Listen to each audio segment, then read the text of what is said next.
नमस्कार।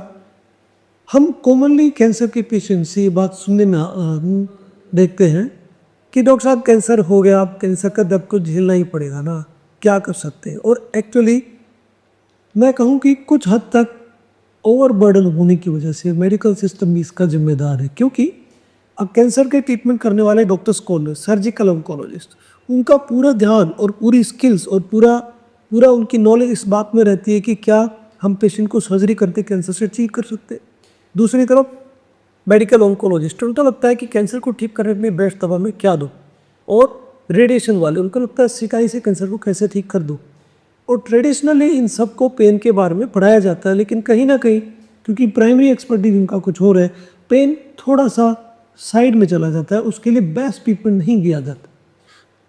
हर एक cancer treatment करने वाले डॉक्टर्स को भी पता है कि कैंसर में पेन हो रहा है और उसके लिए कुछ पेन किलर वो दे देते हैं, लेकिन उसको किस हद तक पेन के पीछे पड़ना चाहिए, पेन के बारे में पूछना चाहिए, ये काम पेन स्पेशलिस्ट के ही द्वारा किया जा सकता है। मैं पेन स्पेशलिस्ट नहीं, मैं एम्स में एक रेडियोलॉजिस्ट हूँ, लेकिन मैंने अपने कोलीग्स को जो पेन स्पेशलिस्ट हैं उनको काम करके देखा है, कैसे वो आधा आधा घंटा 50-50 मिनट पेशेंट से बात करते करते उसका बेस्ट टाइप ऑफ पेन पता लगाने की कोशिश करते हैं और फिर अकॉर्डिंगली।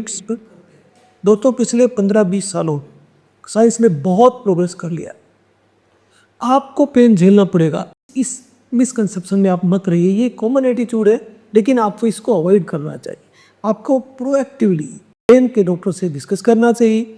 और सिर्फ पेन स्पेशलिस्ट नहीं, कैंसर मेडिकल दवा देने वाले, सर्जरी करने वाले, रेडियोथेरेपी करने वाले और इंटरवेंशनल रेडियोलॉजिस्ट मेरे जैसे डॉक्टर कई प्रोसीजर करते हैं जिससे पेन कम होता है। तो पेन के लिए एक टीम ऑफ डॉक्टर्स होती है बड़े इंस्टीट्यूट में, वो एक तरह से ट्यूमर बोर्ड की तरह बात करते हैं कि इस पेशेंट का बेस्ट तरह से कैसे पेन कम किया जाए। क्योंकि पेन ऑलमोस्ट ऑलवेज सबसे पहला सिम्टम होता है पेशेंट का कि मुझे दर्द हुआ और उसके बाद मैंने जांच कराया तो ये कैंसर निकला।